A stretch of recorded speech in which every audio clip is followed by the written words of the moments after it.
Truffa da 5 trilioni di dollari sull'energia verde.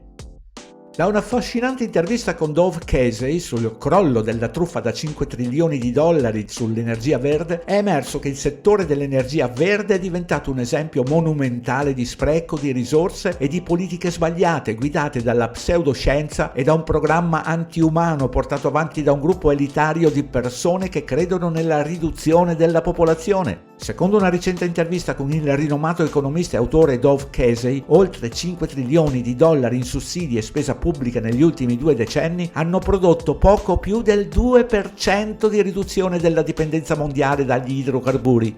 Nonostante tutti gli investimenti nell'energia verde, gli idrocarburi rimangono la spina dorsale della produzione energetica globale all'84%. Casey, un convinto critico del movimento per l'energia verde, sostiene che questo massiccio investimento è essenzialmente il trionfo della pseudoscienza e della psicologia aberrante sulla fisica e sul pensiero critico. La vera motivazione dietro questi sforzi, sostiene, non è la salvezza della Terra, ma piuttosto il desiderio di controllare la popolazione umana e ridurre i consumi. Molte delle stesse persone che spingono per l'energia rinnovabile sostengono anche la riduzione della popolazione della Terra dal 50 al 90%. Spiega Casey. Il loro obiettivo non è migliorare il nostro tenore di vita, ma ridurlo. Questo sentimento antiumano è stato perpetuato attraverso il sistema educativo, dove le ideologie di sinistra si sono radicate indottrinando generazioni di studenti con una visione distorta della realtà. Di conseguenza questi studenti sono cresciuti credendo che gli esseri umani siano una minaccia planetaria e che ridurre la loro popolazione sia il passo necessario per la sopravvivenza del pianeta.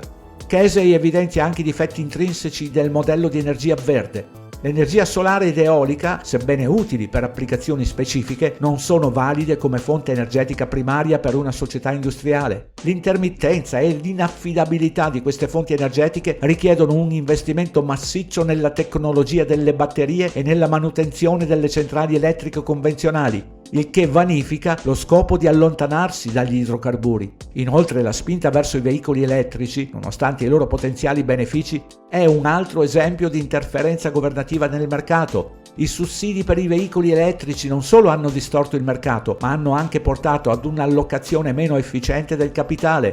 Come sottolinea Casey, il governo non dovrebbe sovvenzionare nulla, crea distorsioni nel mercato con conseguenti allocazioni errate del capitale. Nota del traduttore. Invito a vedere la disamina riguardo i veicoli elettrici composta da Luca Chef, a cui si accede attraverso la pagina web Indice Alfabetico, sotto la voce Macchine elettriche e la loro finta sostenibilità, di cui lascio il link in descrizione.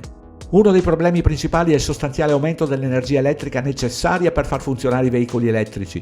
Questa impennata della domanda suggerisce la necessità di più centrali elettriche, molte delle quali potrebbero basarsi su fonti non rinnovabili come carbone o gas. Inoltre la rete elettrica esistente avrebbe bisogno di aggiornamenti significativi per gestire questa nuova domanda, sollecitando un'infrastruttura di rete più solida ed efficiente.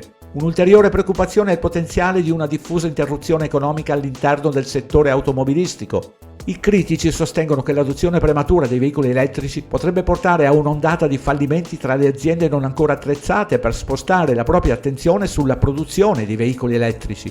Ciò potrebbe comportare la perdita di posti di lavoro per migliaia di lavoratori e influenzare gli investitori, rallentando in ultima analisi il progresso tecnologico e l'innovazione. La truffa dell'energia verde si sgretolerà? Il carbonio, la base di tutta la vita sul pianeta, viene trattato come l'elemento più mortale della tavola periodica. Si lamenta Casey. La CO2 è cibo per le piante la respirano e non possono vivere senza. Mentre la realtà raggiunge l'agenda pseudoscientifica, la comunità degli investitori sta iniziando a prenderne atto. Gli idrocarburi e l'energia nucleare sono destinati a diventare opportunità di investimento sempre più interessanti, mentre la truffa dell'energia verde inizia a svelarsi. Alla fine la realtà vince sempre e gli investitori che rimangono a lungo su questi settori potrebbero ritrovarsi in una posizione redditizia. Da naturalnews.com. Ricordo sempre di usare per le vostre libere ricerche la pagina web Indice Alfabetico. Trovate sempre il link in descrizione e di regalarvi o regalare uno dei 2 libri in pronta consegna, Il Risveglio e Il Secolare Nuovo Ordine del Male. Grazie di aver guardato fino in fondo.